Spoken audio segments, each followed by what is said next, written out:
महाराष्ट्र राज्य मार्ग परिवहन महामंडळाच्या ताफ्यातील अत्याधुनिक सुविधा असलेल्या राजमाता जिजाऊ बस सेवेच्या 5 नवीन बस कोपरगाव आगारात दाखल झाल्या आहेत।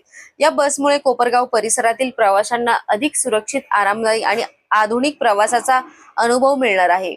या नव्या बसपैकी 2 बसेसचे प्राथमिक स्वरूपात लोकार्पण आज दिनांक 15 जून रोजी सायंकाळी 4 वाजता कोपरगाव बस आगारात आमदार आशुतोष काळे यांच्या शुभ हस्ते संपन्न झाली। यावेळी एसटी महामंडळाच्या आगारा प्रमुखांनी उपस्थितांना बसमधील अत्याधुनिक सुविधा व प्रवाशांसाठी उपलब्ध करून देण्यात आलेल्या सोयी सुविधांची माहिती दिली।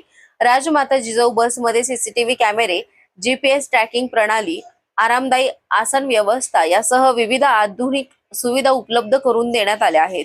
तसेच या बसमध्ये 55 प्रवाशांसाठी आसन व्यवस्था करण्यात आली आहे। त्यामुळे प्रवाशांचा प्रवास अधिक सुरक्षित, सुखकर आणि सुलभ होणार असल्याचा विश्वास आमदार आशुतोष काळे यांनी व्यक्त केला।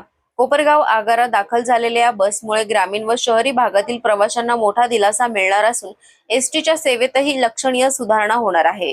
यासाठी मुख्यमंत्री देवेंद्र फडणवीस, उपमुख्यमंत्री एकनाथ शिंदे, सुनेत्रा पवार तसेच जिल्ह्याचे पालकमंत्री राधाकृष्ण विखे पाटील यांचे आमदार आशुतोष काळे यांनी विशेष आभार मानले। सदर कार्यक्रमास आगार प्रमुख, एसटी महामंडळाचे कर्मचारी, राष्ट्रवादी काँग्रेस पक्षाचे अधिकारी, कार्यकर्ते मोठ्या संख्येने उपस्थित होते।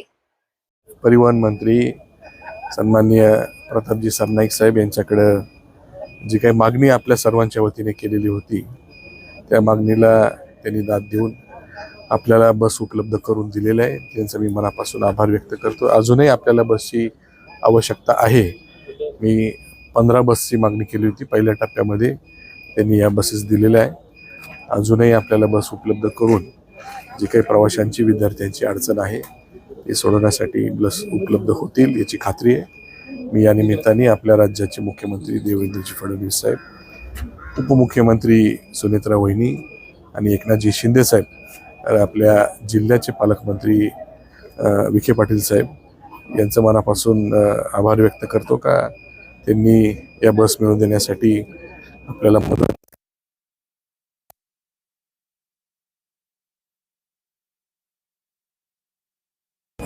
विद्यार्थ्यांच्या अडचणी होत्या, त्याच्यामध्ये त्यांनी सांगितलं का ज्या लांबच्या गाड्या आहेत त्या जे स्टॉप आहे तिथे न थांबता डायरेक्टली पुढे जात आहे। गाडी मोकळी आहे पण विद्यार्थी उभे असताना सुद्धा ते उभं राहत नाही। तर मी आता त्यांना तेच सांगत होतो का आपण विद्यार्थ्यांना त्याच्यामध्ये परवानगी मिळवून देण्यासाठी ठीक आहे, बाहेर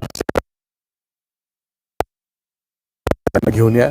मोकळी येण्यापेक्षा विद्यार्थ्यांना घेऊन आलेलं बरं ना। ठीक आहे, गाडी फुल असल्यानंतर आपण समजू शकतो का गाडी फुल आहे, तिथं त्यांना उभं राहायला जागा नाही तर बस पुढे गेली तर हरकत नाही। गाडी मोकळी आहे आणि विद्यार्थी तिथं जागेवर उभे ही काही पद्धत बरोबर नाही आहे। तर त्या गाड्यांना सूचना व्हाव्यात एवढीच मला त्यांना या ठिकाणी सूचना करायची होती।